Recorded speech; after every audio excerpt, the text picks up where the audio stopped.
Gracias, amigos y amigas, peruanos, compatriotas, hermanos y hermanas. Es un gusto, un honor dar la más cordial bienvenida en este programa a un grande de la jurisprudencia, un académico, un hombre conocedor de las leyes, del derecho constitucional, realmente un experto que nos va a explicar los motivos constitucionales de derecho sobre el tema que el Perú está completamente en ascuas. Sigue siendo el presidente del Perú, Pedro Castillo Terrones, a pesar de que lo han despojado de su, digamos, su investidura y lo tienen secuestrado en la cárcel. ¿Qué hay de cierto en estas declaraciones que últimamente se están haciendo virales conforme el legítimo presidente del Perú continuaría siendo el presidente Pedro Castillo?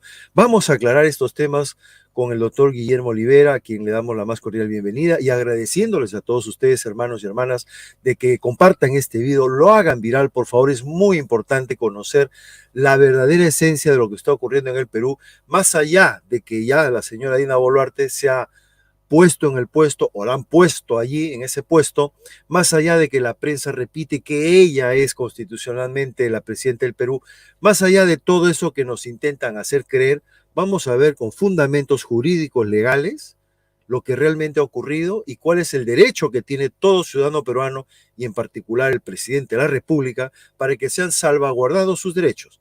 Aquí no se trata de hacer política, aquí de manera técnica el doctor va a explicar los fundamentos de hecho y de derecho conforme este tema de la vacancia del presidente Pedro Castillo tiene todos los visos y los puntos de que es un acto ilegal, inconstitucional y absolutamente violatorio de los propios procedimientos del Congreso. Así que, sin más preámbulos, queridos amigos, comenzamos un nuevo programa en Inti Noticias. Bienvenidos todos.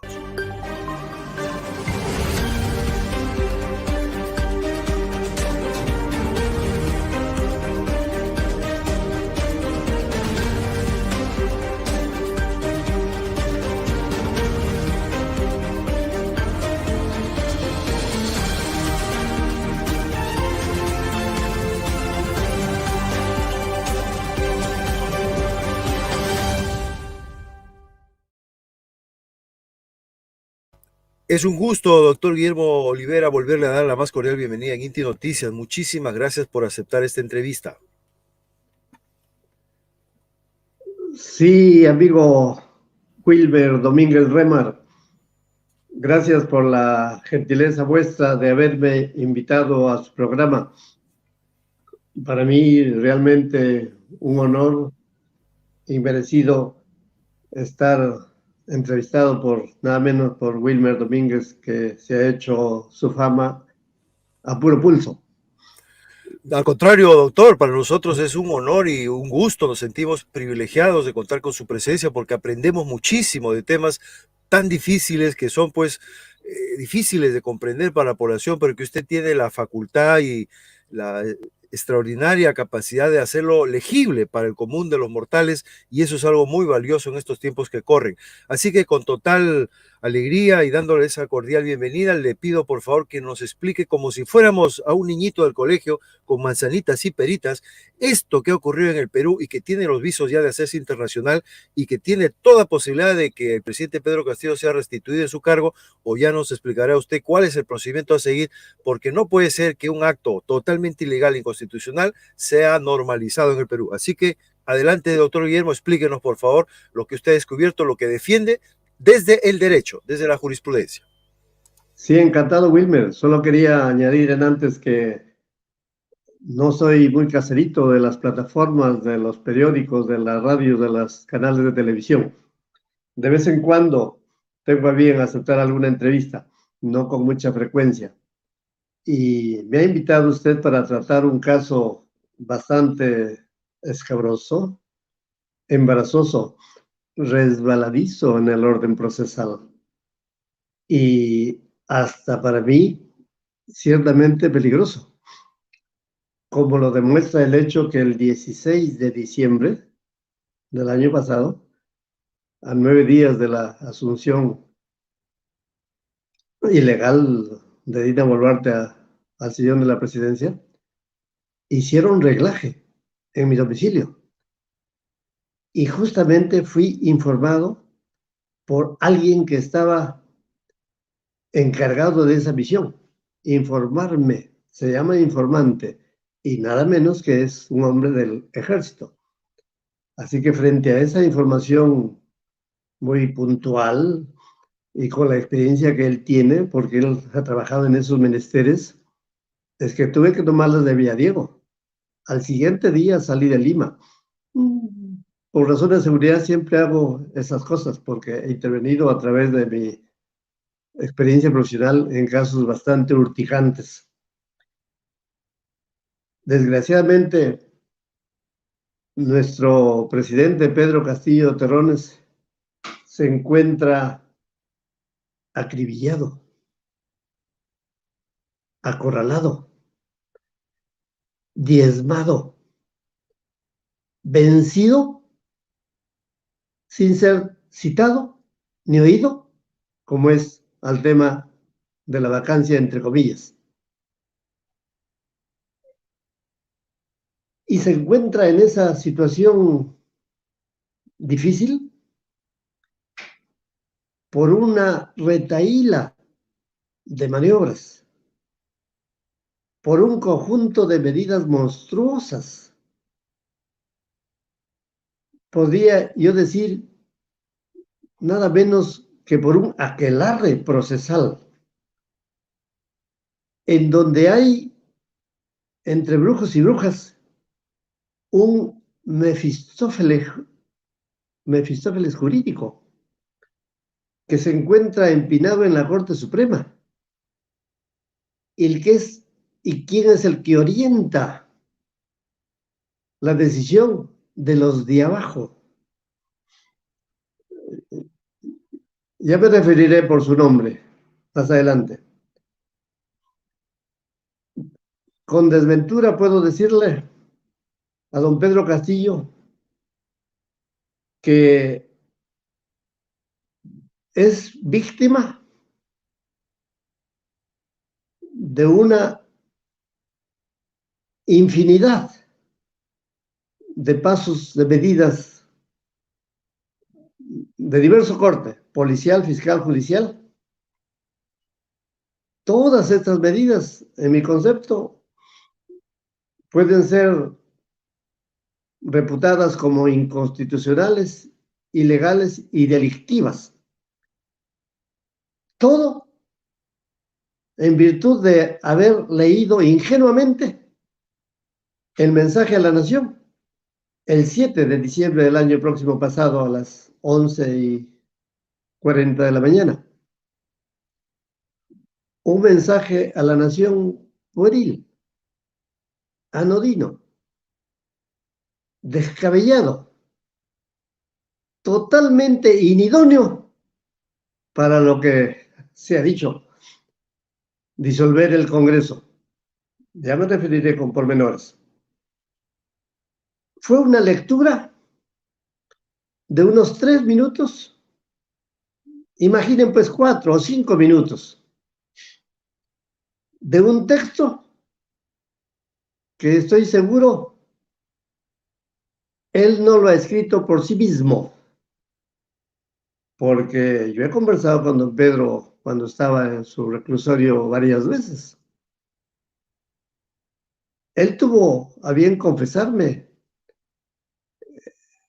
que cierto personaje hizo los arreglos con términos jurídicos, como es eso de disolver el Congreso, convocar a nuevas elecciones para un Congreso constituido y con facultades constituyentes. Ese maridaje no es propio, pues, de un profesor, de un maestro solo de nivel primario, rural, acostumbrado a jugar con los niños, como lo he visto varias veces en vídeos. Por este inidóneo mensaje, ha sufrido esa inmensidad de maniobras a las que me he referido.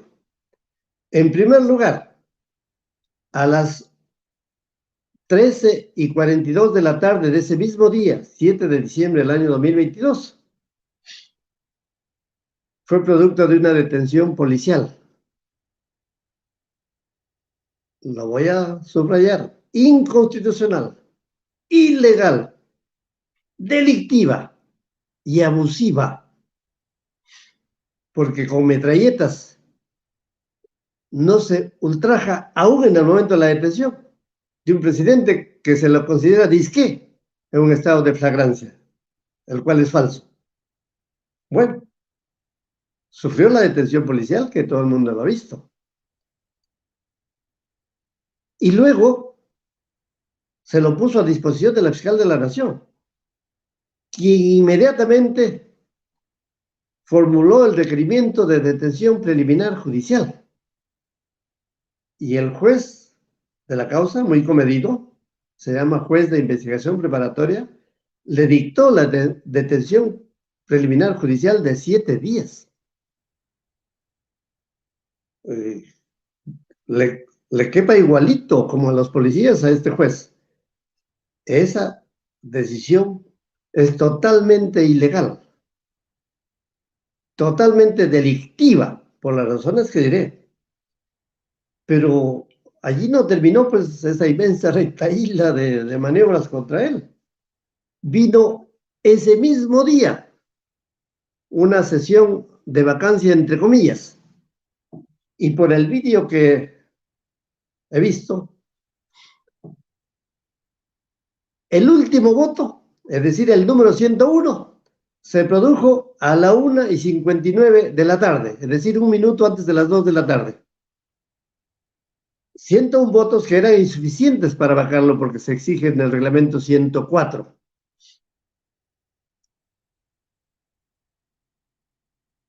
Y a las 3:53 de ese mismo día 7, ya se encontraba siendo víctima de su reemplazante, de la usurpadora Dina Boluarte, porque esa hora ya juramentó el cargo, el que detenta hasta hoy.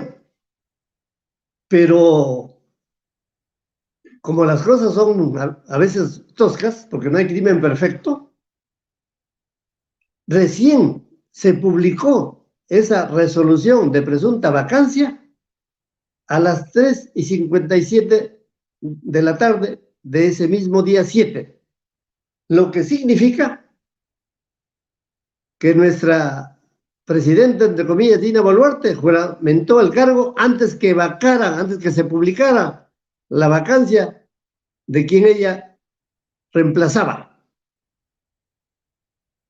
Eso es usurpar un cargo, porque lo dice la Constitución en su artículo 45, 46, usurpa quien asume funciones en forma reñida con la Constitución y las leyes. Y en efecto, ella sabía perfectamente en su calidad de abogada que no ha sido bajado don Pedro Castillo producto de un procedimiento regular, de ningún procedimiento. Nunca ha habido ni moción de vacancia, ni admisión a su trámite, ni citación al bajado, ni citación a sus defensores, que eran 2, ni debate en el Pleno, porque nadie habló y solo votaron bajo la férula de José William Zapata. Como militar, así también ejerce el cargo de presidente del Congreso y somete a los votantes. Pero esta vacancia sin procedimiento alguno, conforme luego desarrollaré, no produce efectos legales. En puridad de derecho es nula, lo que en el argot jurídico decimos nulidad de pleno derecho. Pero sigue la retahíla. El 7 de diciembre es miércoles. El 8 es jueves y ya estaba con detención preliminar judicial. Y el domingo, ya el Pleno se reunía a pedido de la fiscal de la Nación Patricia Benavides Vargas para levantarle, entre comillas, la prerrogativa del antejuicio y para quitarle, arrebatarle, sustraerle su inmunidad presidencial. De nuevo, fue un debate entre sordos. Se votó ese domingo en la noche ese levantamiento, entre comillas, de la prerrogativa procesal y solo allí hubieron 67 votos y ya no los 101 referido en antes. Eso fue el domingo 11.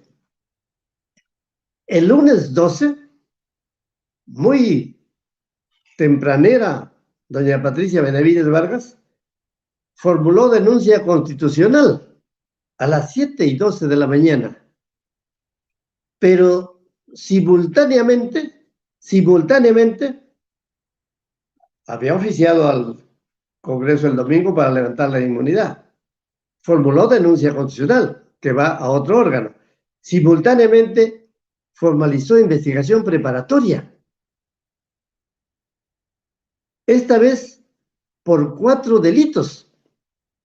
Fíjense que don Pedro Castillo, en 3 minutos de lectura, ha cometido 4 delitos en concepto de la fiscal de la Nación, de Marras. El delito de rebelión, conspiración a la rebelión, abuso de autoridad y un delito contra la paz pública. Es decir, 4 delitos en 3 minutos por el mismo discurso. Pero para dictarse su detención preliminar y requerirla, solo habían sido 2, el de rebelión y el de conspiración a la rebelión. Pero para formalizar la investigación preparatoria subieron a 4, por los mismos 4 delitos que se dictó la prisión preventiva por el juez y la confirmatoria por la Sala Penal Superior que preside César San Martín Castro de esa prisión preventiva de 18 meses. La detención preliminar fue por 7 días y la prisión preventiva por 18 meses. Puedo subrayarle para que me escuche don César San Martín Castro, que lo que él realmente ha hecho en su calidad de ponente de 2 resoluciones, una, la que confirma la detención preliminar de 7 días, y 2, la que confirma la prisión preventiva de 18 meses, ha hecho una ponencia totalmente desligada de la constitución política, totalmente ilegal y claramente delictiva, conforme puedo desarrollar. Lo cierto es pues que, como ven, ya viene siendo don Pedro Castillo vencido por una goleada procesal. Estamos en la investigación preparatoria con prisión preventiva y su defensa planteó una cuestión previa que se plantea cuando se formaliza investigación preparatoria, omitiendo un requisito de procedibilidad, como es el antejuicio que nunca se realizó, ni se realiza hasta hoy. Cuestión previa que luego de la audiencia correspondiente ha sido declarada infundada. Ya ha sido apelada por el abogado de Castillo, Eduardo Pachas. Desconozco el texto de su apelación. Me lo han enviado, pero puedo confesar que no he tenido tiempo de abrirla en el link que me llegó. No la he leído, menos analizado, por lo que no me puedo referir a los pormenores de esa apelación. Sin embargo, voy a tratar sobre lo que concierne a una apelación cuando la cuestión previa ha sido declarada infundada por el magistrado de primera instancia, porque se ha apelado y se resolverá por la Sala Penal Suprema que preside San Martín Castro. Espero que esa apelación sea exitosa. No obstante, le falte algún argumento que no lo sé, porque no lo he leído. Los jueces aplican el derecho independientemente de que el abogado lo haya planteado con precisiones jurídicas. Porque en derecho hay un principio que viene desde los romanos: iura novit curia. Los jueces conocen el derecho, por lo tanto, pueden pronunciarse aun cuando no haya sido ni siquiera mencionado por el abogado, o lo haya sido erradamente o impropiamente, porque el juez tiene que aplicar el derecho tal como está legislado. Como ven, es una inmensa retahíla, porque en cada uno de esos pasos ha sido vencido don Pedro. Y cada uno de esos pasos, lo voy a reiterar, son ilegales. Dije antes, inconstitucionales y delictivos. El de la detención policial sin mandato del juez es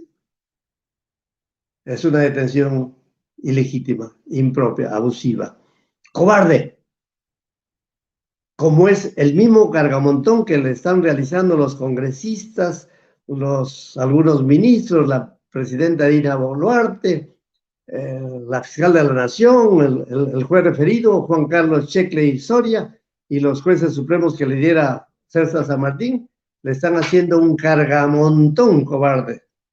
Todo por apetitos de poder o de migajas, o de coimas, que no sean migajas, ¿ah?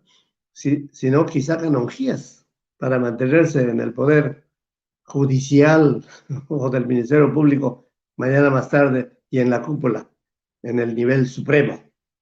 Así que la detención preliminar delictiva, la detención preliminar judicial, que la dicta un juez y la pide la fiscal de la Nación, delictiva. La investigación preparatoria abierta por la fiscal de la Nación, de nuevo delictiva. El requerimiento de prisión preventiva que ella misma hace contra Castillo, del mismo corte delictivo. La dictación del juez de tanto la detención preliminar como de la prisión preventiva, delictiva. Y lo que ha confirmado la sala de 5 jueces supremos que lidera San Martín, en sus 2 momentos de detención preliminar y de prisión preventiva, igualmente delictiva. Esto pues que valga como introducción, pero quiero hablar realmente en derecho. Aquí tengo la resolución del señor juez de investigación preparatoria, Shekley Soria, que declara infundada la cuestión previa promovida por la defensa técnica de Castillo, porque no le hace caso a ninguno de los argumentos que dice que ha esgrimido Pachas, que yo no lo he leído, como repito.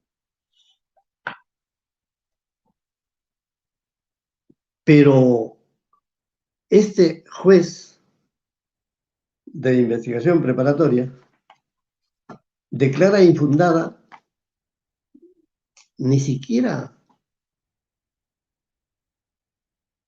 considerando una simple motivación suya, propia, porque solo repite lo que San Martín le ha dictado por escrito.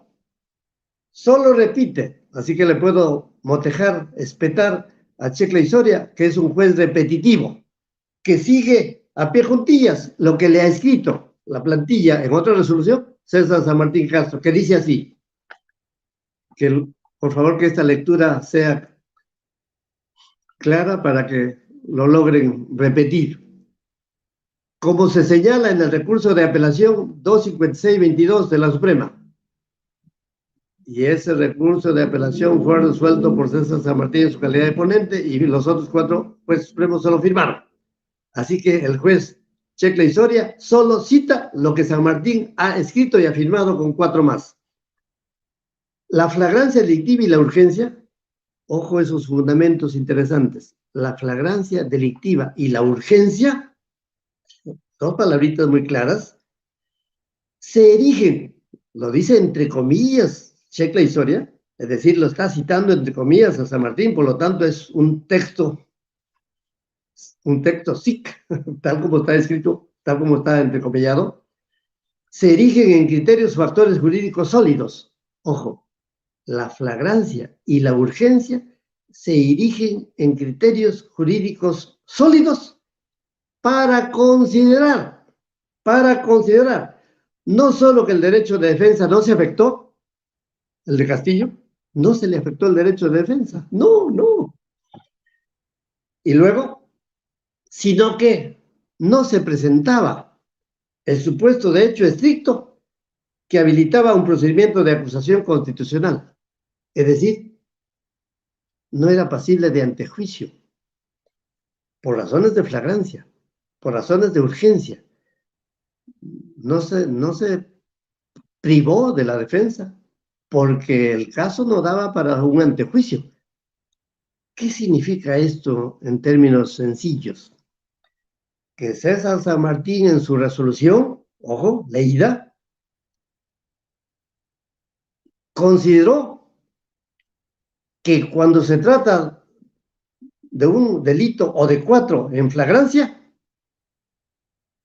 no es menester llevar un antejuicio, porque el caso no da para una acusación constitucional. Y que en ese caso, por la misma flagrancia y por la misma urgencia, si no se realizaba el antejuicio, no se afecta el derecho de defensa. Esto realmente es monstruoso. Esto realmente es gravísimo. Esto es nada menos que una aberración jurídica que San Martín Castro no creo que lo haga porque desconoce. No, jamás, jamás. Lo voy a demostrar. Dice que en flagrancia no hay derecho al antejuicio. Que en flagrancia, si no ha habido antejuicio, no se afecta a la defensa. Qué falso. Eres César San Martín Castro. Y tus 4 supremos que te acompañan con su firma, quizás sin haber leído tu ponencia. Porque este caso, si es que se tratara de algún ilícito penal, solo tiene un momento consumativo. Es el 7 de diciembre del año 2022, a las 11:40 de la mañana, en 3 o 4 o 5 minutos, que son los únicos minutos en que don Pedro Castillo lee su mensaje a la nación.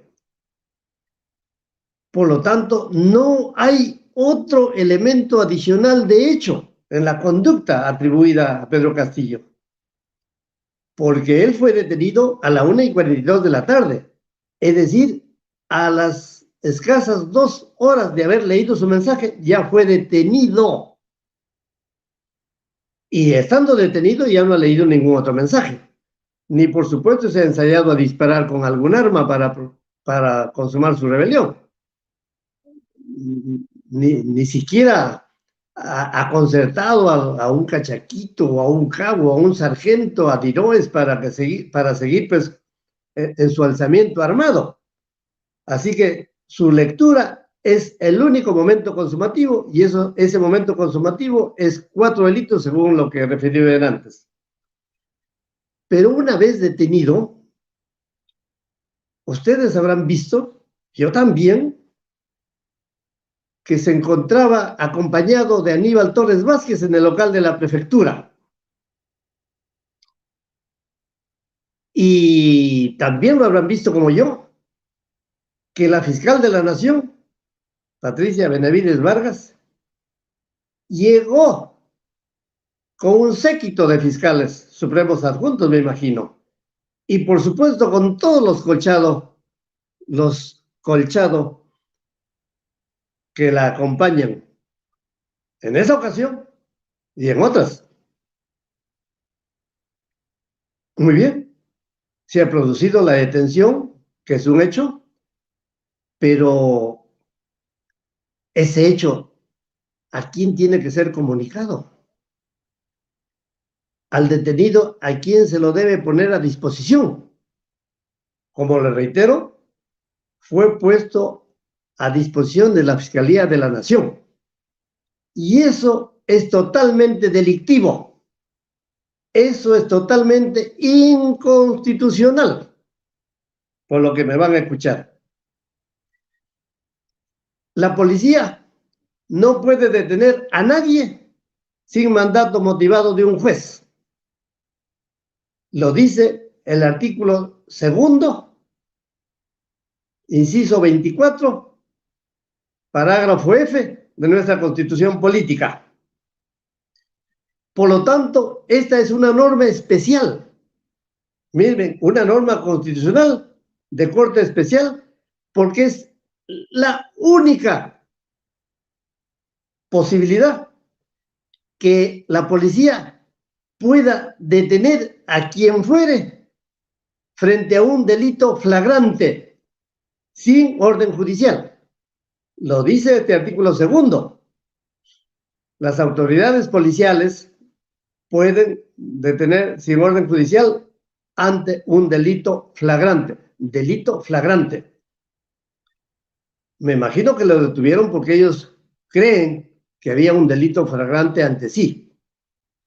Pero este mismo artículo 2 de la Constitución, si quiere el renglón seguido, que es el que tiene que haber sido leído por los policías que lo detuvieron, y que por supuesto que lo saben, porque aquí se trata de una farsa, ¿no? Y por supuesto que la Fiscalía de la Nación lo sabe, si es el artículo 2, el inciso 24, parágrafo F, que habla de la detención policial en delito flagrante. Este segundo acápite del mismo artículo constitucional dice: el detenido Pedro Castillo Terrones debe ser Colchado y compañía puesto a disposición del juzgado respectivo. Señor, ¿por qué han cumplido la Constitución en su primera parte referida, deteniendo a Castillo frente a un delito flagrante?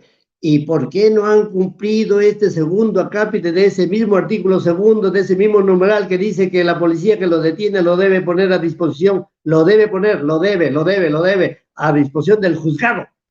No lo hicieron, porque eso forma parte de la farsa. Lo pusieron a disposición de la Fiscalía de la Nación, para que ella inmediatamente, por ser copartícipe en la organización criminal, formulara el requerimiento de detención preliminar judicial, como lo hizo. Y el juez, al día siguiente, el 8 de diciembre, dictó esa detención preliminar judicial por 7 días. Por lo tanto, del 7 al 13 o al 14, depende cómo se contabilice. Pero eso no debió hacerse, sino como parte de la conducta de un comportamiento criminal en organización. Porque si cumplimos la Constitución, debe ser puesto el detenido a disposición del juzgado, es decir, del mismo Juan Carlos Shekley Soria, porque él es el juez de investigación preparatoria en todas las investigaciones preliminares contra Castillo. Y el juez, de oficio, no puede dictar detención preliminar judicial. Y el juez no tiene que pasarle de taquito la pelota o al detenido a la fiscal de la Nación, porque no es su competencia. El juez, frente a un detenido, solo tiene que cumplir la normatividad jurídica constitucional. A esta altura del soliloquio, debo decir, los jueces no actúan ad libitum. Los jueces no actúan como se les viene en gana. Tampoco los fiscales. Tampoco los policías. Los jueces tienen que regir su conducta procesal de acuerdo a las normas preestablecidas. Y justamente, encontrándose un detenido que tenga la calidad de presidente de la República a disposición del juez, él tiene que aplicar el derecho. Don Juan Carlos Shekley Soria, si usted habría recibido al detenido Castillo por esa detención policial, usted tuvo que aplicar el artículo 99 y el artículo 100 de la Constitución Política, que se refieren precisamente al antejuicio. Usted, juez, no tiene ninguna facultad para iniciar ni coadyuvar a nada del procedimiento del antejuicio. Usted, como juez, solo tenía que pronunciarse al respecto del detenido para ver si lo sigue manteniendo detenido o lo libera. Y usted solo lo tuvo que liberar, ponerlo en libertad, en aplicación del artículo 100, que en su parte final dice que después de que ha terminado el antejuicio y se haya dictado la resolución acusatoria por el Congreso de contenido penal, los fiscales, en este caso la Fiscalía de la Nación, y los jueces, en este caso el juez de investigación preparatoria, tienen que proceder de acuerdo a los términos aprobados por el Congreso en su resolución acusatoria, de acuerdo a los términos aprobados por el Congreso, de los mismos que no se pueden exceder. Es decir, si el Congreso solo ha dicho se ha cometido un delito por Pedro Castillo, los fiscales y los jueces no pueden decir 2, porque a mí me da la gana, ni 3, ni 4, ni 5, no se pueden exceder, ni reducir los términos de la acusación congresal. Si el Congreso ha dicho, Pedro Castillo no me simpatiza y le apruebo una resolución acusatoria de contenido penal por 5 delitos, ni la fiscal de la Nación, aunque sea su compadre, ni el juez supremo de investigación preparatoria, aunque lo hayan coimeado con millones, no le puede reducir los 5 delitos a 4, ni a 3, ni a 2. Tiene que proceder de acuerdo a lo aprobado por el Congreso. Pero estando Castillo en poder de este juez, como nunca ha habido antejuicio, como solo hubo denuncia constitucional el 12 de diciembre, él no tuvo que ni excederse ni reducir, sino simplemente liberar, ponerlo en libertad, porque un juez de investigación preparatoria no tiene ninguna competencia para dictar de oficio una detención, ni para abrir una investigación preparatoria, ni para ordenarle que le pidan detención preliminar judicial y que lo haga el requerimiento de la fiscal de la Nación. No tiene competencia para eso, por eso que lo tuvo que libertar inmediatamente ese mismo 7 de diciembre a don Pedro Castillo. Y no es que Guillermo Olivera Díaz está diciendo lo que se le ocurre, lo que está interpretando de la normatividad constitucional. No, señores. Solo es el antejuicio el único procedimiento que permite a la Comisión Permanente acusar ante el Pleno del Congreso al presidente de la República por todo delito cometido en el ejercicio de sus funciones. Reitero, la Comisión Permanente puede acusar al presidente de la República por todo delito cometido en el ejercicio de sus funciones. Pero como aquí no ha habido antejuicio, como aquí no ha habido acusación de la Comisión Permanente, el juez entonces no puede basarse en nada del antejuicio porque no ha habido esa resolución acusatoria final del Pleno del Congreso. Pero con este proceder que les he leído de este juez, está diciendo en flagrancia, por la urgencia que hay, no se aplica la norma constitucional, no se aplica el artículo 99 ni el 100. Por lo tanto, se aplica lo que yo decido, lo que yo creo, lo que yo modifico la Constitución. Porque esto que he leído de la Constitución, que la Comisión Permanente puede acusar ante el Pleno al presidente de la República por todo delito, el juez ha dicho, salvo en los casos de flagrancia, en cuyo caso no se aplica el antejuicio. Salvo en los casos de flagrancia, ni siquiera se le permite la defensa al imputado. Esto es gravísimo. Esto es un prevaricato de marca mayor. El antejuicio está hecho para todos los delitos que cometa un presidente de la República, aunque fueren miles de delitos, cientos, decenas, para todo. Y con mayor razón, si ese artículo 99 se encuentra restringido o limitado por lo que le dispone el artículo 117 de la misma Constitución Política, que dice en forma específica que contra el presidente de la República, durante su mandato, durante su periodo, durante su gobierno, solo puede ser acusado por 5 delitos y no por los cientos del artículo 99, en virtud de la inmunidad presidencial. No lo podemos tener de caserito de los fiscales y los jueces a un presidente de la República, salvo en los 5 casos que sí permite el 117. Y uno de los casos que permite el 117 es el delito de traición a la patria, que recuerden que también ya fue denunciado por Lourdes Flores Nano, alias Lulú, ante el Congreso. Y ha sido el Tribunal Constitucional que ha tenido que enmendarle la plana y ordenar el archivamiento de esa denuncia constitucional por delito de traición a la patria. Pero aquí viene lo interesante. También puede ser, como parte de esos 5 ilícitos penales del 117, acusado por disolver el Congreso. Por disolver el Congreso. Reitero, por disolver, por hacerlo, por disolverlo, no por leer un mensaje a la nación. Disolver el Congreso es haberlo realizado. Y para haberlo realizado, aún así, le quedaba la posibilidad del antejuicio, porque el artículo 99 al que me he referido dice que el derecho al antejuicio es durante el mandato y hasta 5 años después de haber concluido el mandato. Por lo tanto, aunque haya disuelto el Congreso, también se le tiene que realizar el antejuicio, porque el antejuicio es una autorización que el Congreso da para el procesamiento penal que deben realizar fiscales y jueces frente a los aforados, frente al presidente de la República, o a los congresistas, o a los ministros, incluso a los jueces supremos.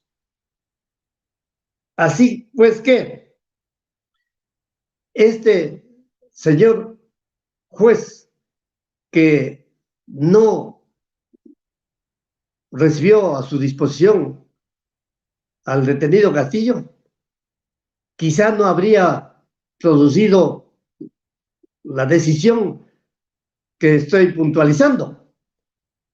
¿Qué han hecho entonces? ¿Qué han hecho entonces?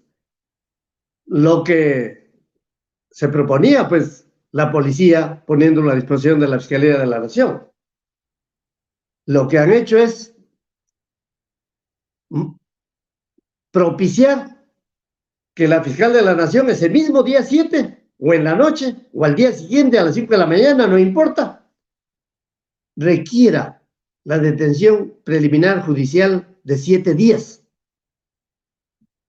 que no lo debió hacer sino a título delictivo, porque ninguna fiscal de la Nación tiene competencia para pedir detención preliminar judicial, aunque se encuentre en flagrancia un presidente de la República. ¿Por qué?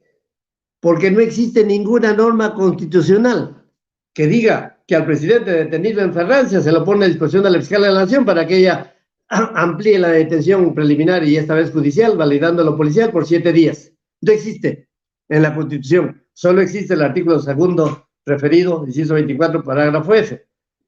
¿Qué existe entonces para haber procedido con farsa?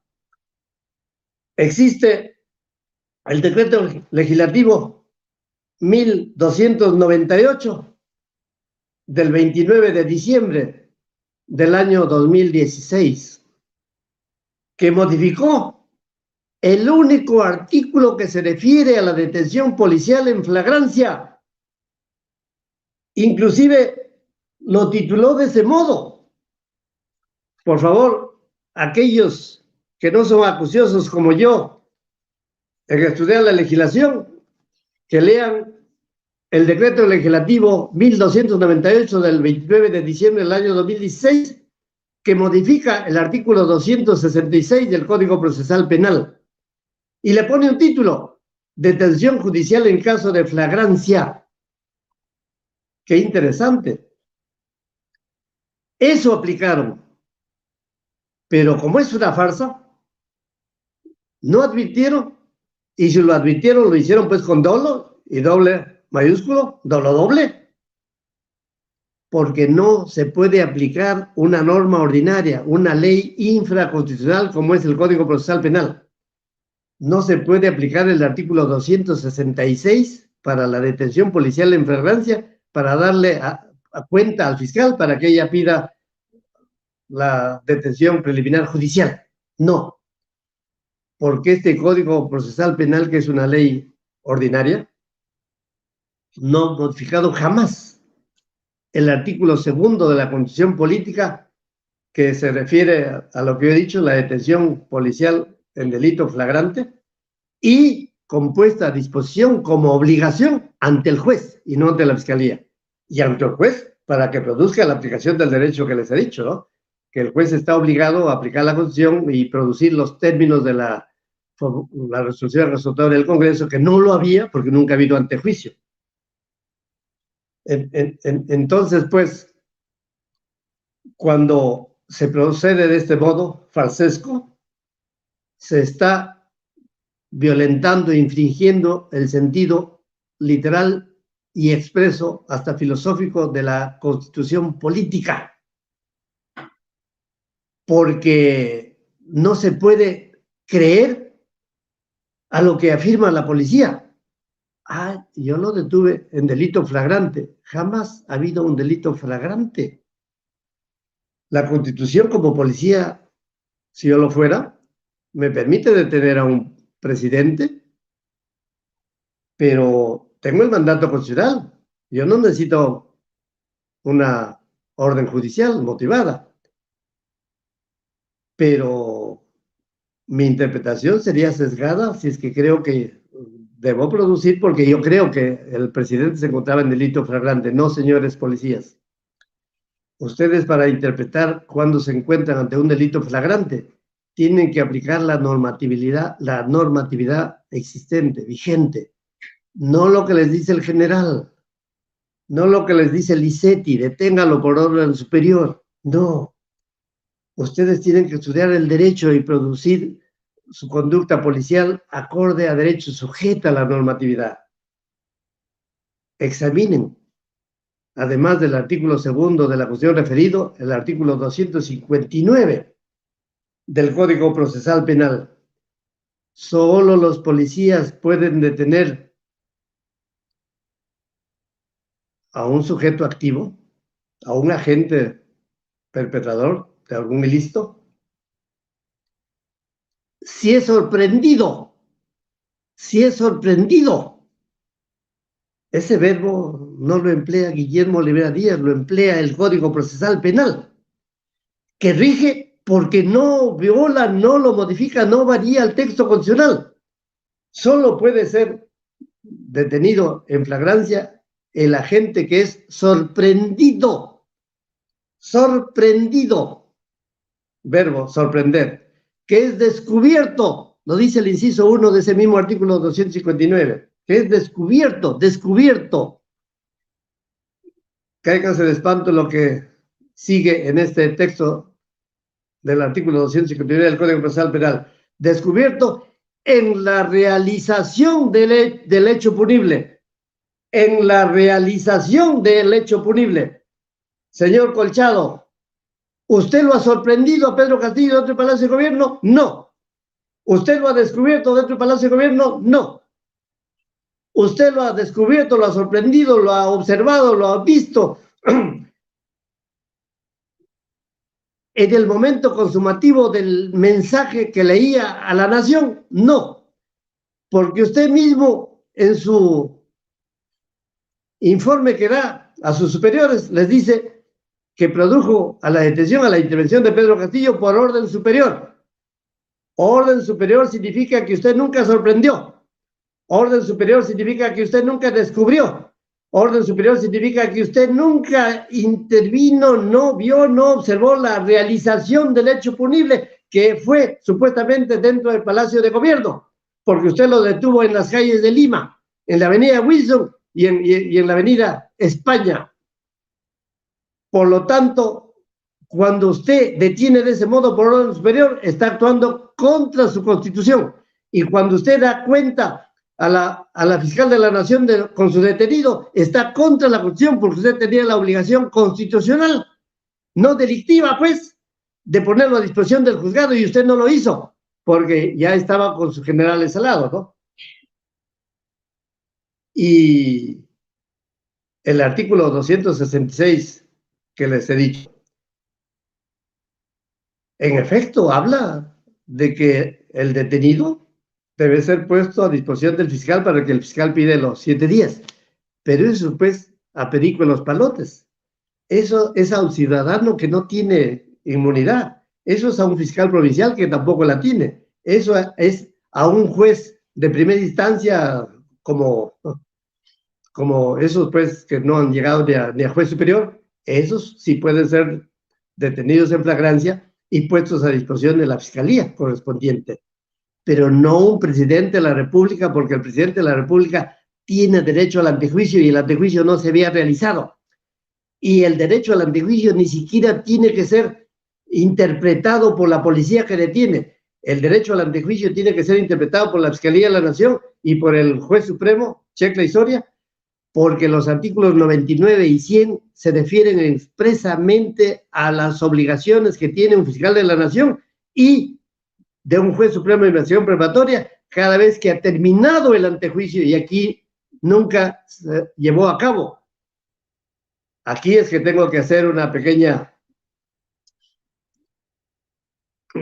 explicación adicional. Dije que el 12 de diciembre a las 7:12 de la mañana se presentó denuncia constitucional. Y esta denuncia constitucional es por 4 delitos: por rebelión, por conspiración a la rebelión, por abuso de autoridad y por contra la paz pública. Es decir, por los mismos que era la investigación preparatoria y por los mismos que César San Martín ha motivado su prisión preventiva para confirmar tanto la prisión preventiva o por los 2 restantes de la detención preliminar judicial. Y entonces, estos numerales 99 y 100 se refieren a que el fiscal de la nación y el juez tienen competencia para intervenir, para proceder como corresponde respecto de un presidente de la República, después de haber cumplido todo el trámite del antejuicio que se inicia con la denuncia constitucional, que fue archivada a los pocos días por la Subcomisión de Acusaciones Constitucionales, lo cual no debió hacerse jamás, porque no puede enervarse la aplicación de un artículo constitucional como es el 99 y como es el 100 y como es el 117 por una decisión del Pleno del Congreso, ni una decisión de la Fiscalía de la Nación o del juez. No, tiene que realizarse todo el trámite del antejuicio durante el mismo que la defensa se encuentra vivita y coleando de principio a fin, porque cuando se presenta la denuncia constitucional, el trámite es que pase a conocimiento de la Subcomisión de Acusaciones Constitucionales, la misma que nombra a alguien de su seno para informar si procede o no esta denuncia constitucional, si procede o no. Y simultáneamente debe que citar al denunciado, citar a Pedro Castillo Terrones. Y simultáneamente el notificado tiene derecho a acreditar su defensa por escrito y simultáneamente tiene el derecho de ejercer la defensa en todo el trámite de este antejuicio, desde este momento que estoy refiriendo hasta el Pleno del Congreso. Por ejemplo, yo alguna vez le recomendé a don Pedro Castillo que se apersonara al seno de la Subcomisión de Acusaciones Constitucionales, que designara un abogado defensor, que se hiciera notificar con todos los recaudos de la denuncia constitucional y que cuando se presenta el informe para ver si procede o no la denuncia, él pidiera que se lo notifique con el contexto de ese informe para presentar observaciones. Inclusive le dije, puede pedirse uso de la palabra ante el Pleno de la Subcomisión de Acusaciones Constitucionales para demostrar que que propone que la denuncia constitucional procede está desfasado, está fuera de basenica, fuera del derecho. Como sucedió en el caso de traición a la patria.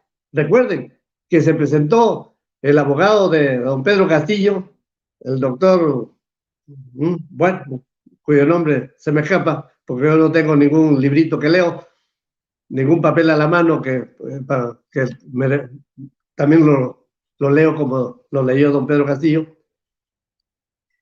Benavente, creo, el doctor que hizo la defensa en la Subcomisión de Acusaciones Regionales, y ese trámite allí ha quedado porque el Tribunal Constitucional cortó ese procedimiento, pero en este caso no debió cortarse, debió la subcomisión hacer su trámite, citarlo al denunciado, citar a la defensa, ofrecer pruebas, permitirle que ofrezca pruebas, actuar esas pruebas ofrecidas, y como parte final ya nombrar un delegado congresista que presente el proyecto de informe de acusación, de ser el caso.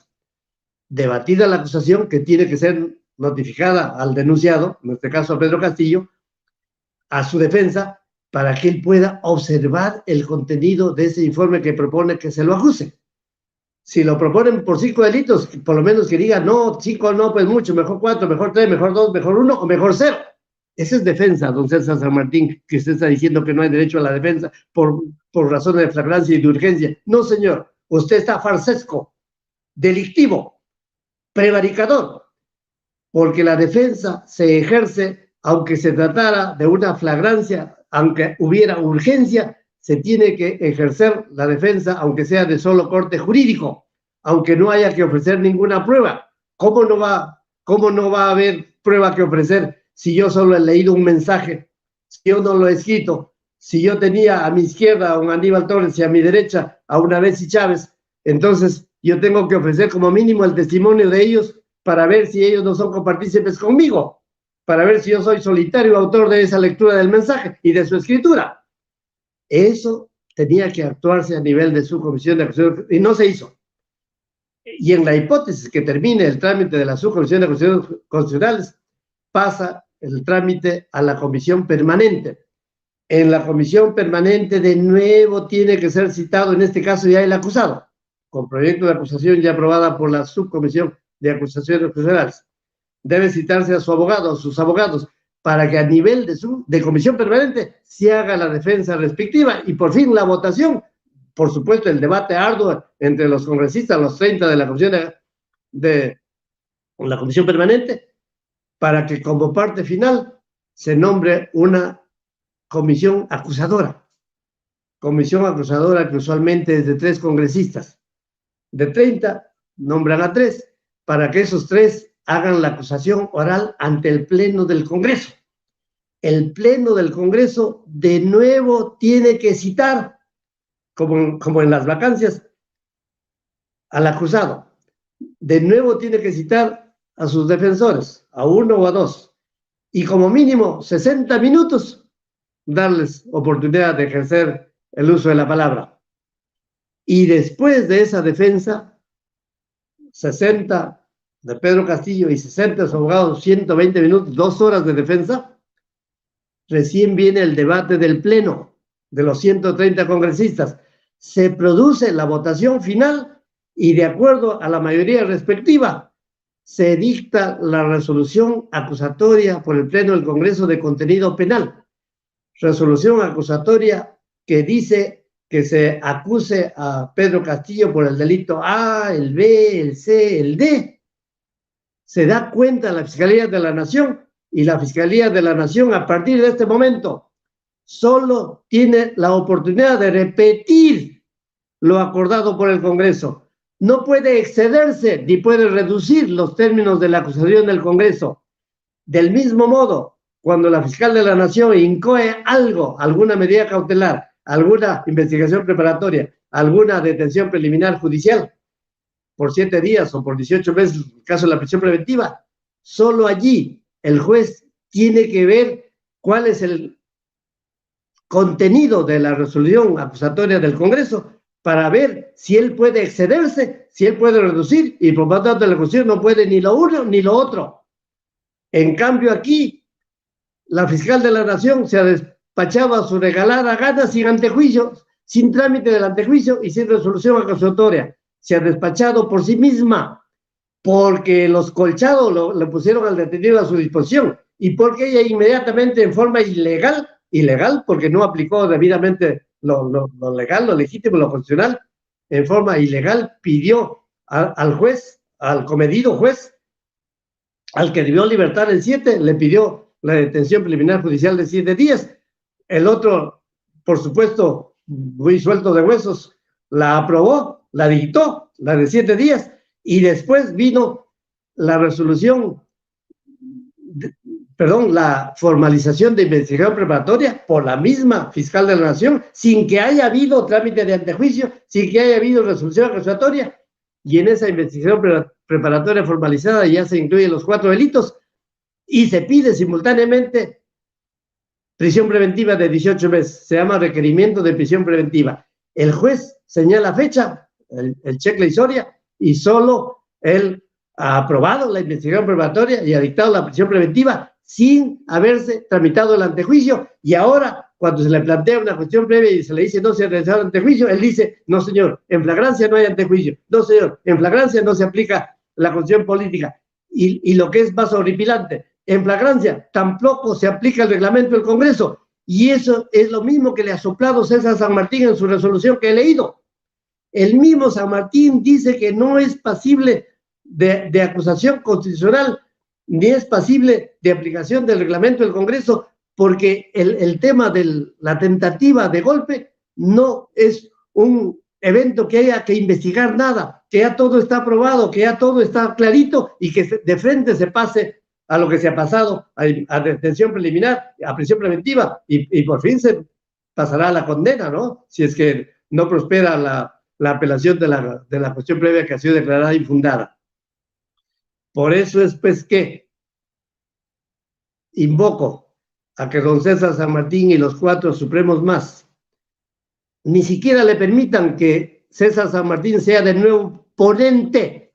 Ya lo fue 2 veces, ponente en la detención preliminar y ponente en la prisión preventiva, y ahora sería ponente en la cuestión previa. No, señor, los 5 deben ponerse fuertes y deben quitar la ponencia para que, escuchando este vídeo, se pronuncien de acuerdo a la Constitución y de acuerdo a la normatividad que he dicho. En todo delito tiene que haber antejuicio el trámite completo.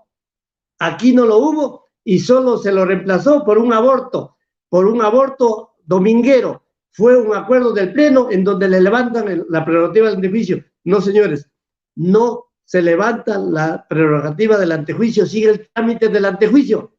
No se levanta la prerrogativa del antejuicio sin el ejercicio de la defensa en todas las etapas que me he referido. Es más, en esa sesión dominguera ni siquiera se citó al que iba a ser denunciado porque estaba detenido, ni siquiera se citó a su defensa. Por lo tanto, aún ese levantamiento espurio, siquiera abortivo, de levantamiento de prerrogativas de antejuicio en acuerdo dominguero del Pleno del Congreso, ahí también debe ejercitarse la defensa, y nunca se llevó a cabo nada porque nunca lo citaron. Así que, doña Dina Boluarte, encontrándose en el ejercicio del cargo presidencial y habiendo asumido el mandato a las 3:53 del 7 de diciembre, antes que se publique la resolución de vacancia en el peruano, porque se publicó recién el 7 a las 3:57, y solo debería regir a partir del día siguiente, porque la publicidad es esencial para toda norma del Estado, con mayor razón si se trata de una vacancia de un presidente de la República. Doña Dina Boluarte tenía perfecto conocimiento que no hubo nunca un trámite de vacancia, jamás. El trámite de vacancia que hubo fue para ser ventilado ese día 7 de diciembre a las 3 de la tarde, pero por otros hechos y no por el llamado golpe de Estado, que realmente no es un golpe, porque lo estamos diciendo, lo ha dicho don Raúl Zaffaroni, solo se leyó un mensaje. En el mensaje se dice disolver, convocar a elecciones,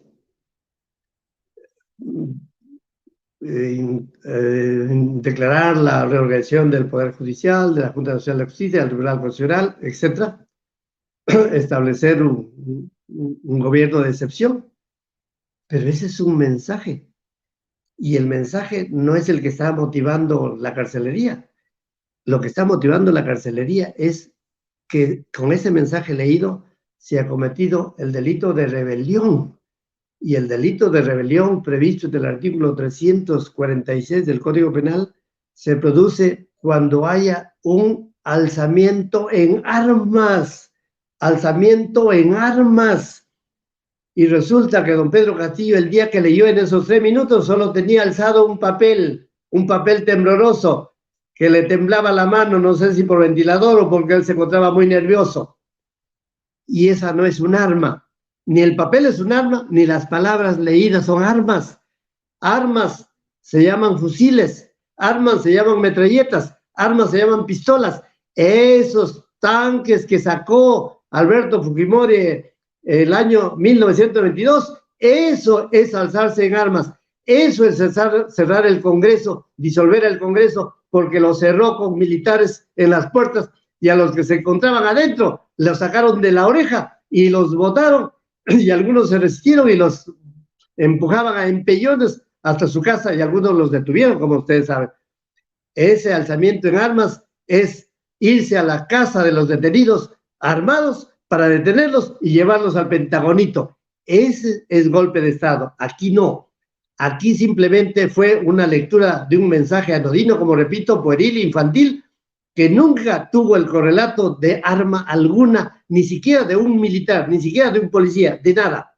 Cualquier cosa que haya sucedido después ya no se añade al elemento conservativo del delito que fue, o del evento, del hecho, que fue el 7 de diciembre a las 11:40 de la mañana, y no después, porque a las 11:42 ya fue, a las 1:42 de la tarde ya fue detenido. A partir de ese momento ya no puede actuar en ninguna forma, así que no puede haber 4 delitos.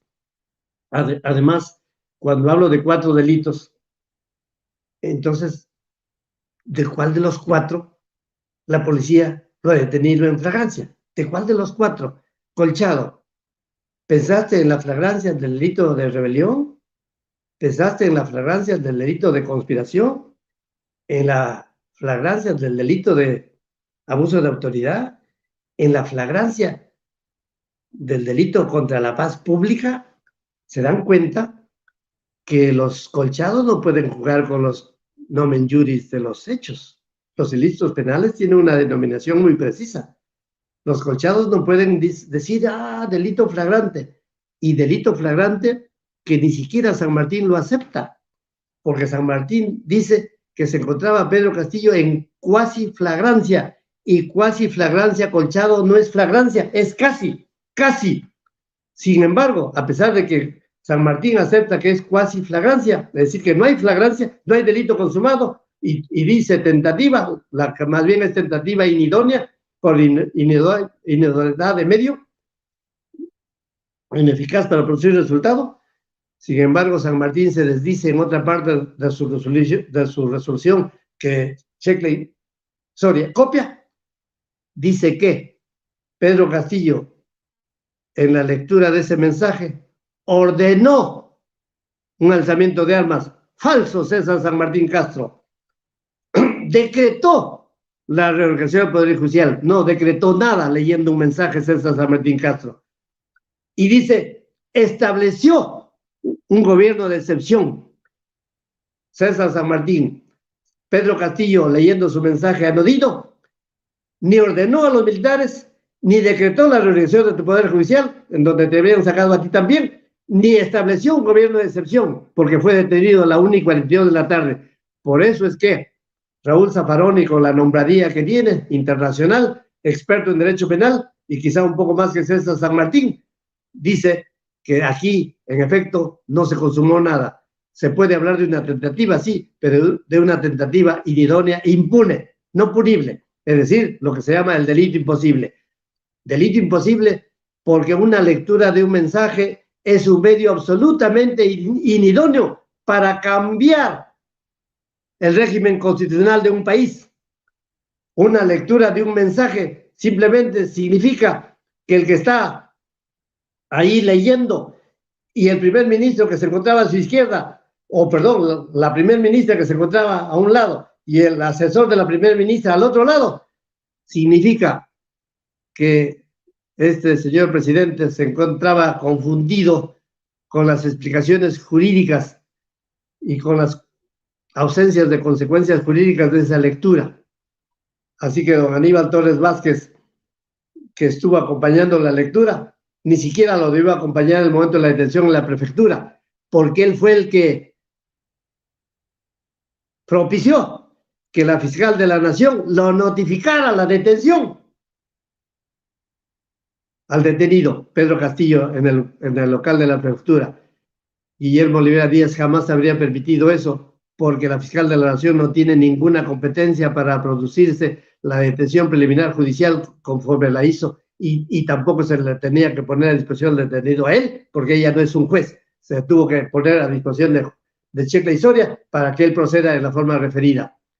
Ver si hay resolución acusatoria, y al constatar que no lo hay, libertarlo ese mismo día. Disculpe, amigo Wilmer Domínguez Remar, por el monólogo. Encantadísimo aceptar alguna pregunta que usted me permita aclarar, si es que ha sido cierta la confusión que yo haya dado en mis explicaciones. Adelante con su pregunta, por favor, don Wilmer Domínguez. Muchísimas gracias, doctor. Le agradecemos infinitamente su participación en Inti Noticias, agradeciéndole porque de manera muy didáctica, metodológica, usted ha explicado realmente paso a paso la aberrante actuación de la justicia peruana en connivencia con policías realmente amañados que han dado pues un golpe de Estado, literalmente. Son ellos los que han dado el golpe al presidente. Voy a leer algunas preguntas de nuestros compañeros que están viendo el video. Por cierto, 5.836 personas en vivo están viendo este video tanto en YouTube como en nuestra plataforma de YouTube. Nos preguntan de la siguiente manera. Nos dice así. Tina Luke dice, cúpula corrupta, se unen y buscan adeptos, saben todos estos actos sin arbitrarios. Ya que ha ocurrido esto, ¿cuál es el camino a seguir para que se restaure, se restablezca la justicia, doctor Guillermo Olivera? No solamente ante esta arbitrariedad y flagrante connivencia ante el presidente, sino que se está viendo también con el pueblo peruano esta flagrante violación de derechos humanos. Sí, permítame la respuesta. Ya la he referido, pero la voy a desarrollar. Se encuentra la apelación de la cuestión previa planteada por Eduardo Pachas para ser tramitada ante la Sala Penal Suprema que lidera César San Martín Castro. En esta audiencia que haya en esta sala penal, hay la facultad para revocar esa declaratoria de la cuestión previa como infundada. Y en consecuencia, al revocarla, el juez San Martín y sus 4 restantes que integran la sala anula todo el proceso que está motivando la prisión preventiva. Y al anular todo el proceso que motiva la prisión preventiva, como consecuencia deja sin efecto cualquier medida cautelar como es la prisión preventiva, y tiene que poner en inmediata libertad al detenido.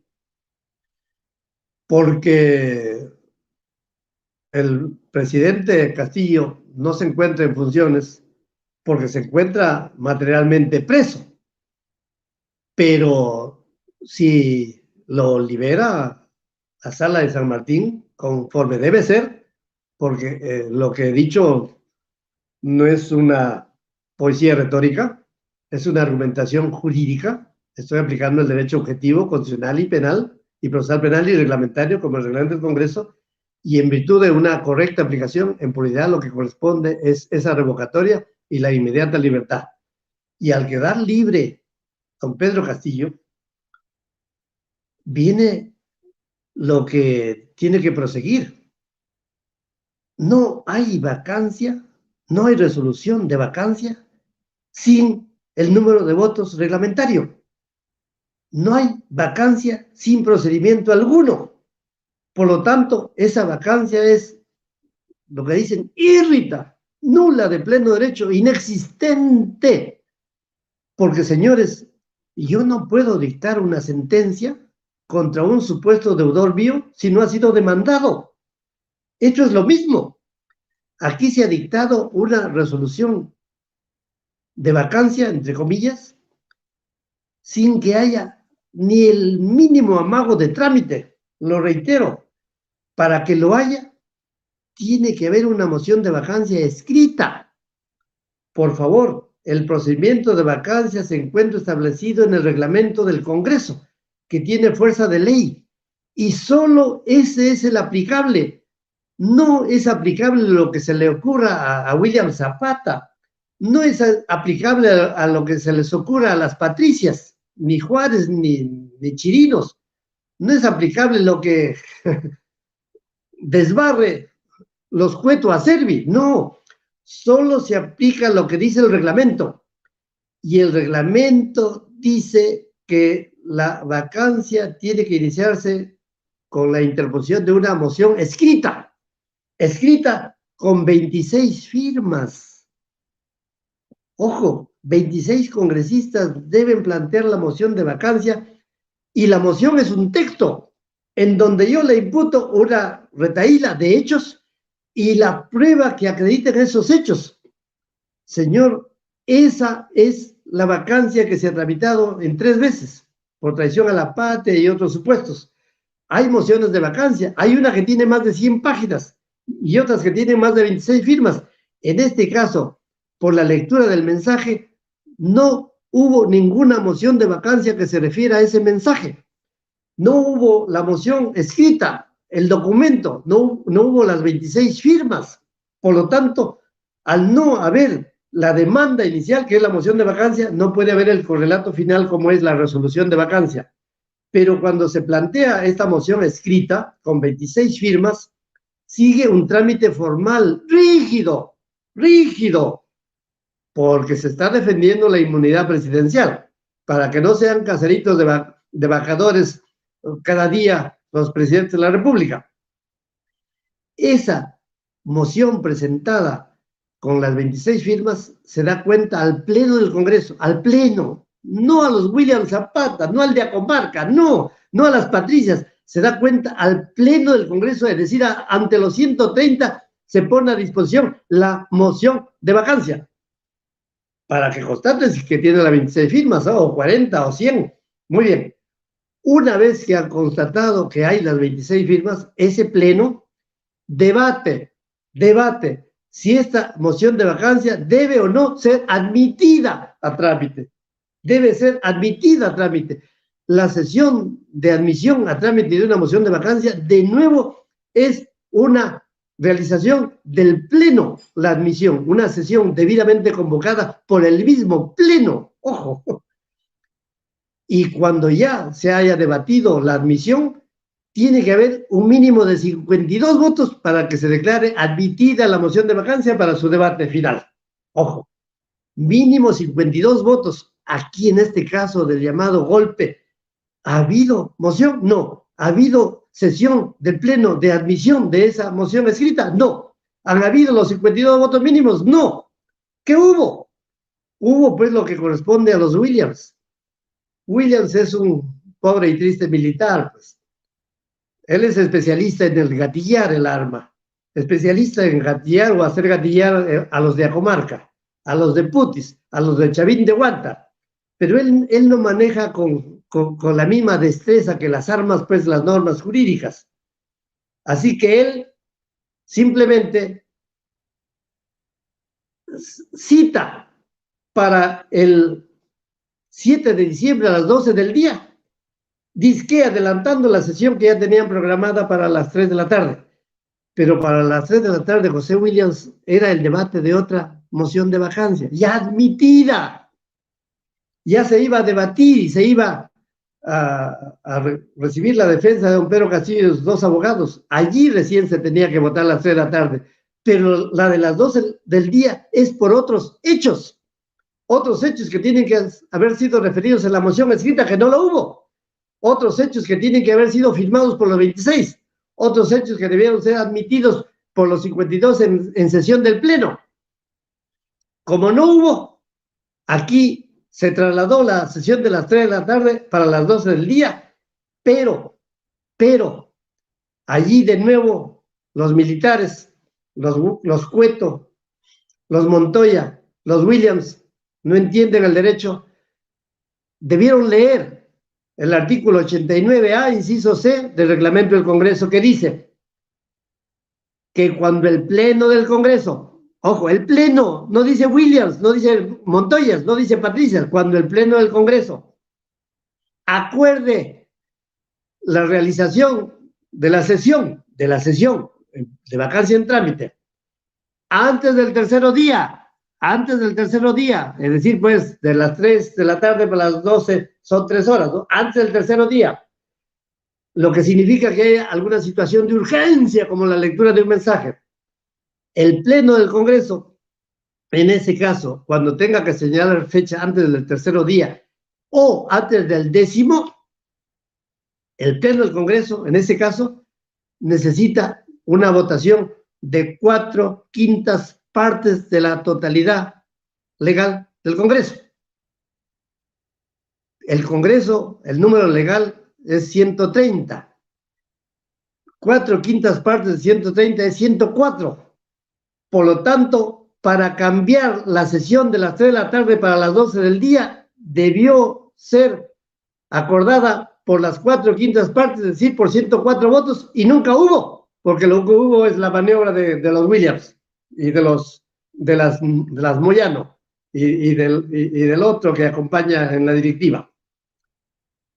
Y no solo 4/5 partes para la sesión anticipada, sino 4/5 partes para el debate. Ojo, para el debate. No puede decir Williams, no hay nada en debate. No puede alguien pedir la palabra y él negar la concesión del uso de la palabra, porque para que se someta o no a debate tiene que haber la votación de 4/5 partes. Y no solo para el debate y su admisión antes del término o su presentación antes del término, sino también para la votación final. Votación final. 4/5 partes para la votación final. ¿Votación de qué? De la vacancia.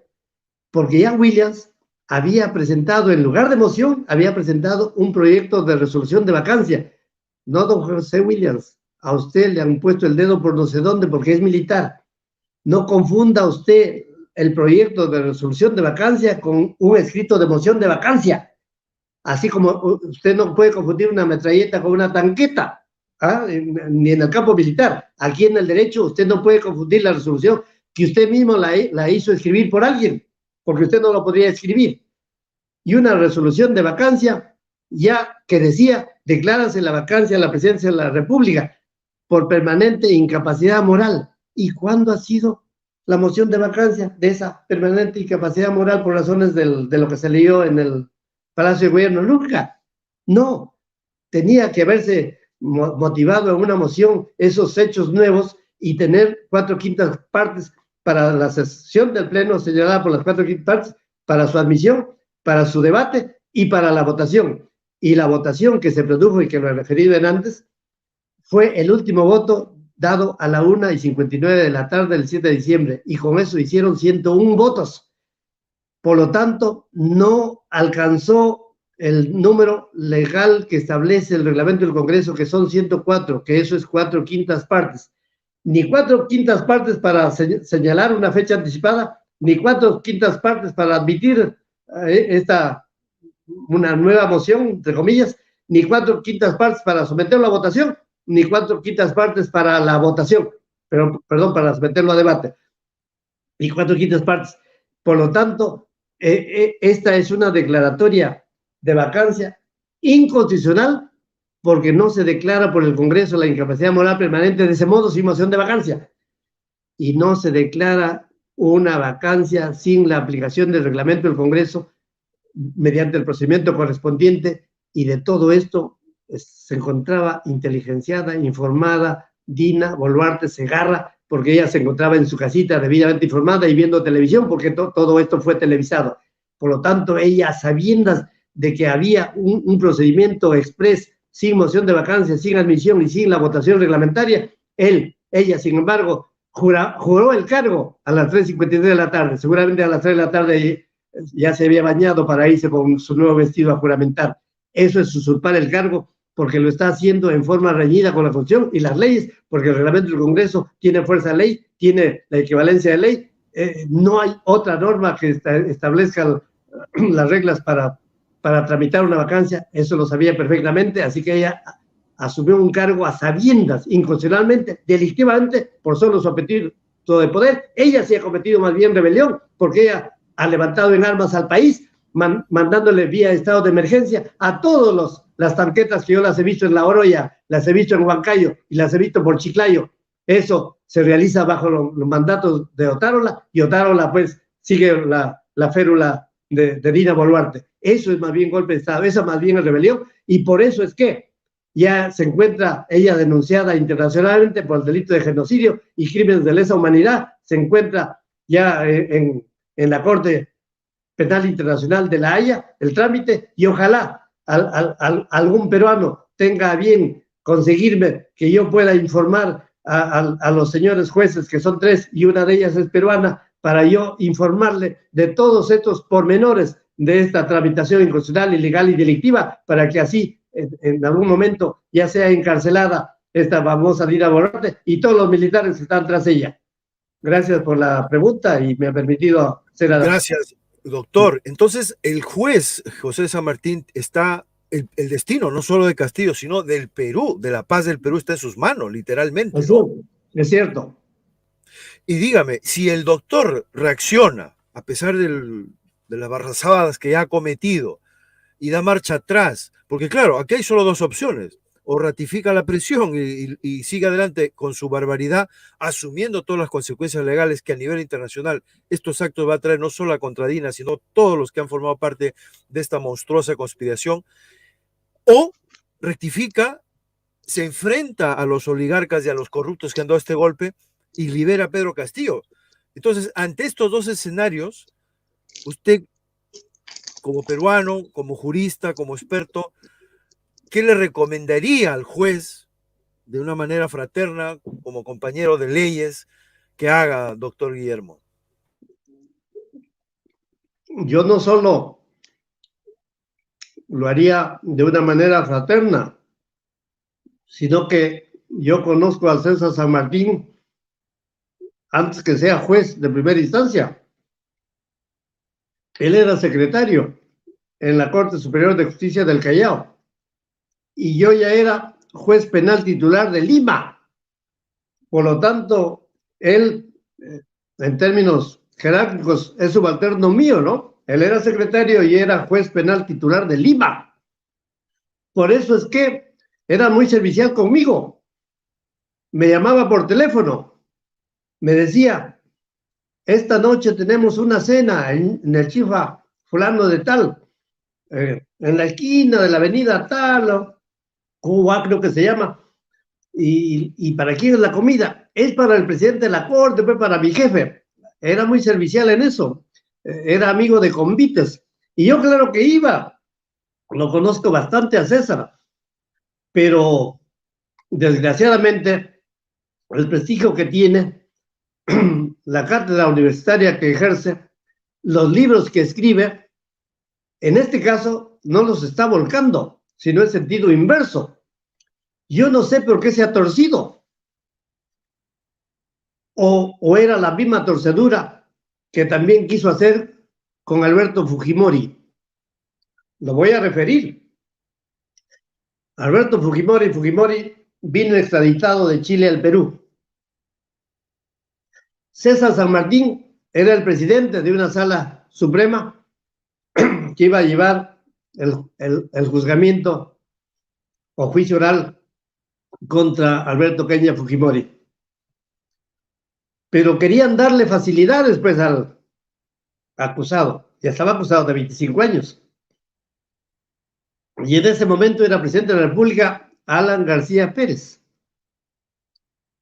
Así que Alan García Pérez lo convocó a César San Martín Castro a Palacio de Gobierno.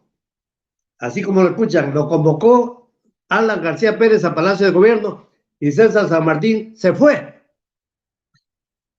Y no se fue para tomar un café, no, se fue para exponer un proyecto de ley que vimos César había proyectado ante el Consejo de Ministros que presidía Jorge del Castillo.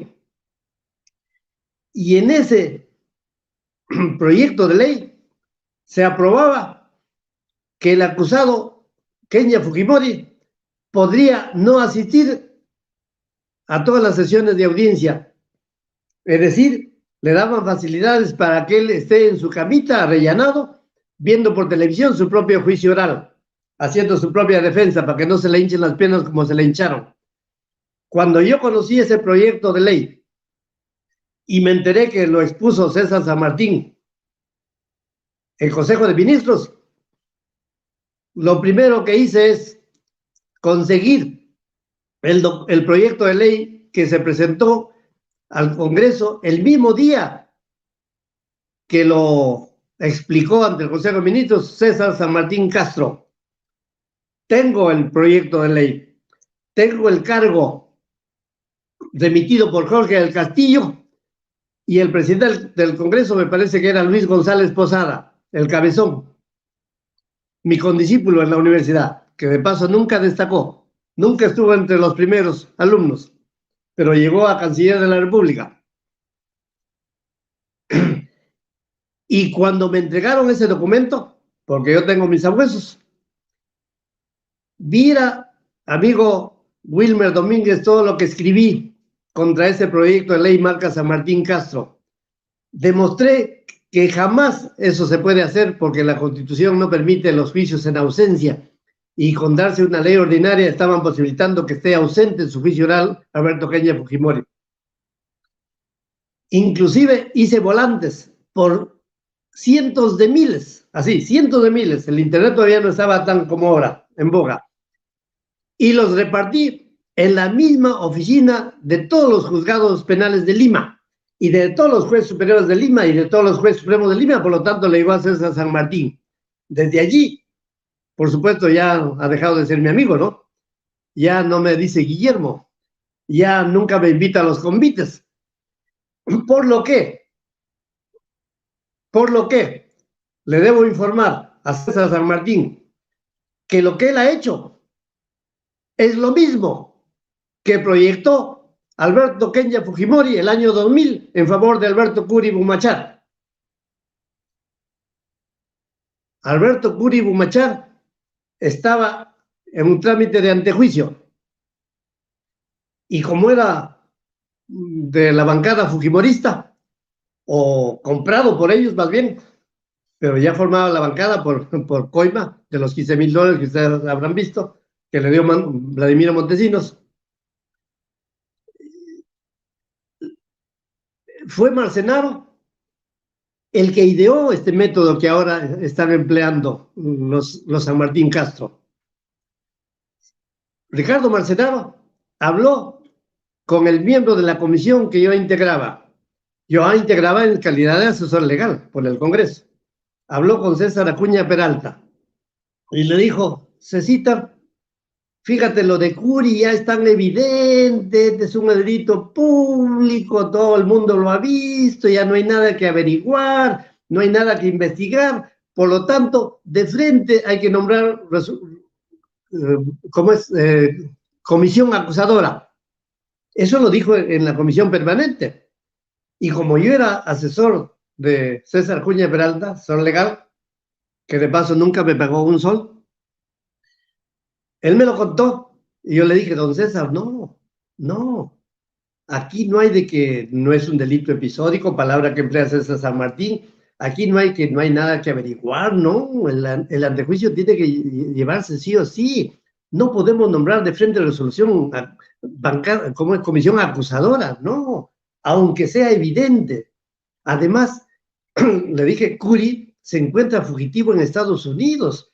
Por lo tanto, en la comisión que yo asesoraba, ni siquiera lo hemos notificado.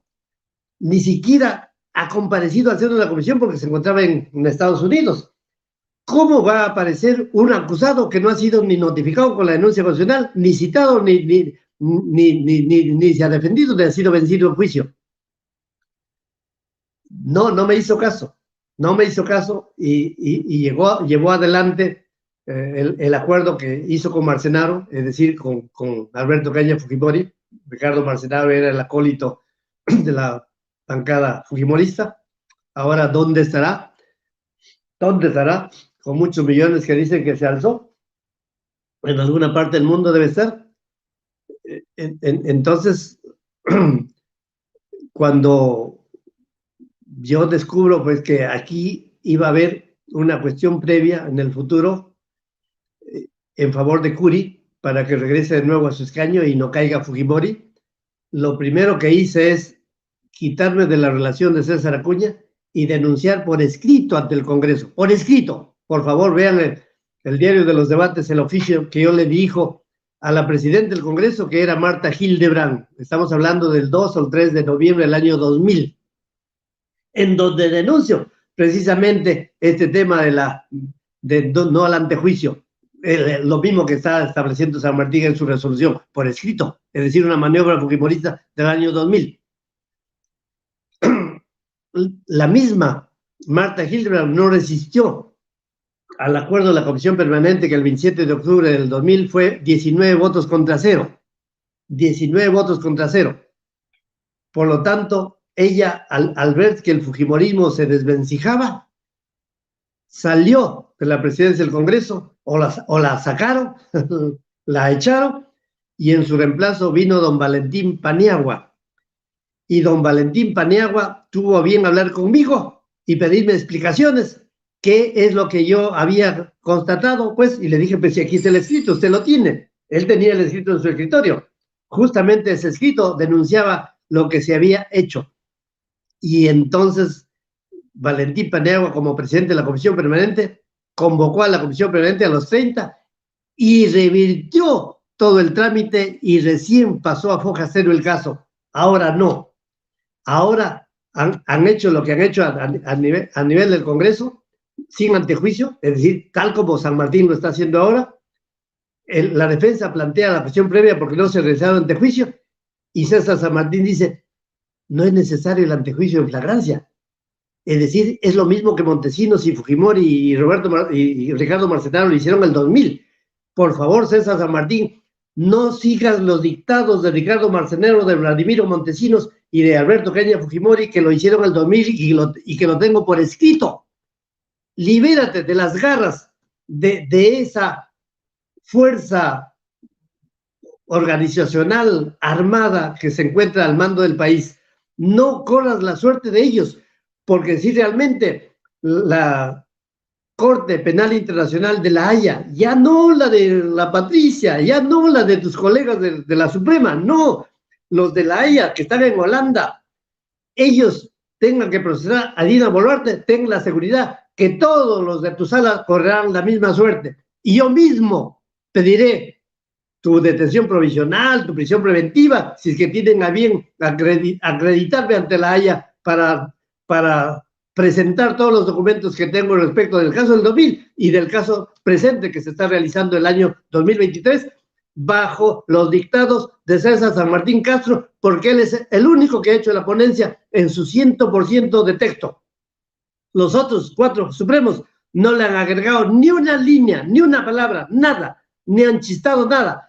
Y en cuanto a Juan Carlos Checla y Soria, solo repite lo que César San Martín ha resuelto en su resolución anterior. Por lo tanto, repite el trato de su jefe. Entonces, el mismo Checla correría la misma suerte que César San Martín Castro en la Corte Penal Internacional. Yo me encargaría de eso, si es que tienen a bien. Y ojalá el pueblo peruano, como ya van a haber elecciones, me convoque, me pongan de candidato y yo integre el Congreso, ojalá me hagan el votado, ojalá yo sea el presidente del Congreso, para yo mismo encargarme del destino criminal de estos criminales de la Corte Suprema y de la Fiscalía de la Nación actual. Y por supuesto, los ministros y de Dina Boluarte y compañía. Gracias. amigo Wilmer. Muchísimas gracias, don Guillermo. Le tomamos la palabra porque realmente el Perú está huérfano de personalidades preparadas, capaces, patriotas y que realmente defiendan la justicia verdadera, don Guillermo. No quiero abusar de su tiempo. 6.000 personas viendo esta entrevista en vivo, doctor. Estamos rompiendo todos los récords. Le confirmo ya que ha roto todos los récords en Inti Noticias. Está las redes que arden con esta entrevista. Le agradezco infinitamente.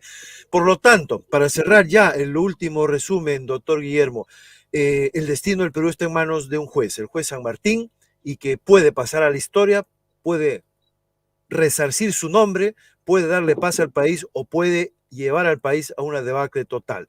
Muchísimas gracias, don Guillermo, y sus últimas palabras al pueblo peruano, agradeciéndole de antemano esta entrevista y estamos seguros que va a llegar a todos los rincones, no solo del Perú, sino del mundo, porque nos siguen incluso presidentes de algunos países, don Guillermo.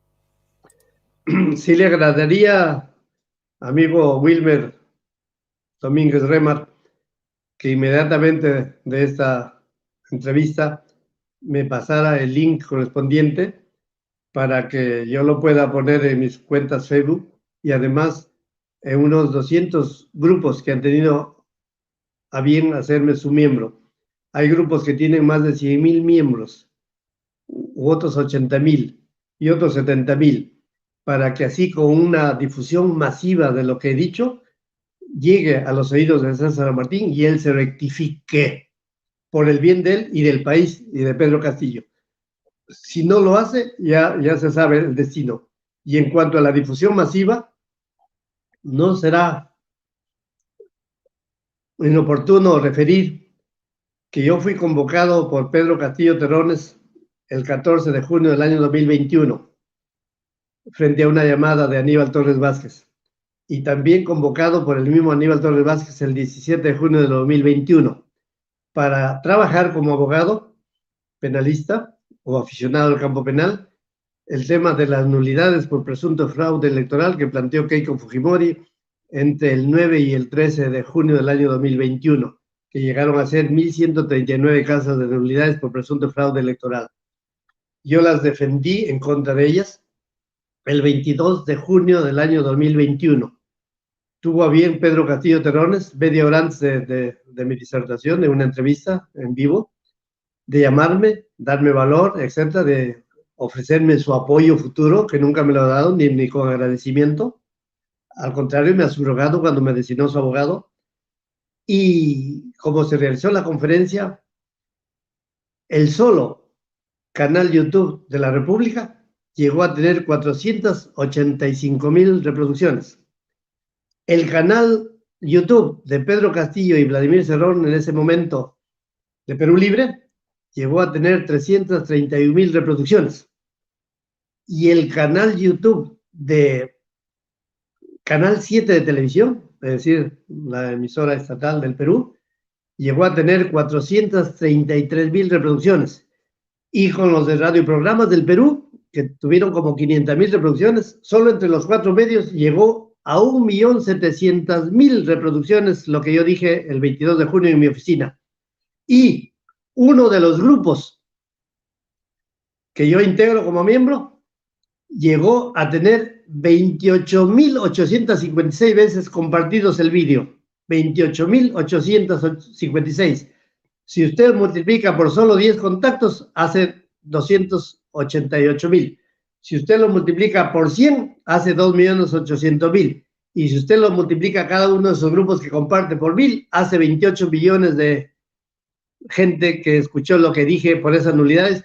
Por eso es que el Jurado Nacional de Elecciones tuvo que amariconarse y ceder ante nuestra presión de difusión masiva y devolver todas las causas de nulidades a los jurados electorales especiales y proclamando inmediatamente a Pedro Castillo como presidente de la República, que juramentó pues el 28 de julio de 1821, que de paso nunca me invitó a su asunción del mando, por la férula esta que comandaba Aníbal Torres Vázquez, que él fue amigo, ahora no lo es, ¿no? Ni lo será.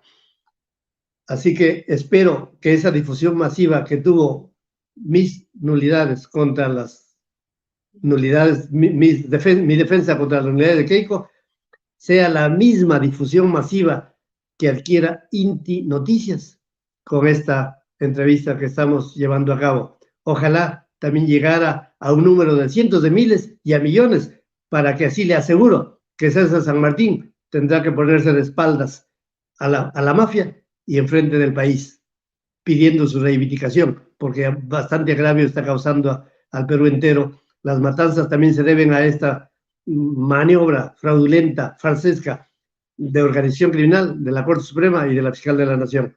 Gracias, amigo Wilmer, y hasta la próxima. Ahora sí me despido, le ruego que corte la transmisión. Muchísimas gracias, doctor. Hasta la próxima. Agradecemos al juez, ex juez, catedrático, jurista, un hombre que realmente ha dicho las cosas como son. Y hacemos un llamado a este juez, César San Martín, que limpie su nombre. Nunca es tarde para enmendar. Y la mafia, cuando uno sirve a la mafia tarde o temprano, acaba mal. Así que, señor juez César San Martín, libere al presidente Pedro Castillo, restaure la democracia en el Perú y conviértase en un héroe para el Perú, porque a pesar de haber cometido estos errores, estos delitos, estas prevaricaciones, usted puede enmendar, está a tiempo, hágalo. El Perú no va a parar en esta lucha incesante para recuperar su democracia. Gracias, doctor Guillermo Olivera, y a todos los hermanos que van a hacer posible el pedido del propio doctor Guillermo Olivera de hacerlo viral este video. Que llegue esta semana al 500,000 de vistas. Sabemos que podrá ser así. Gracias. Sigamos en esta lucha, hermanos. Un pueblo bien informado jamás será sojuzgado.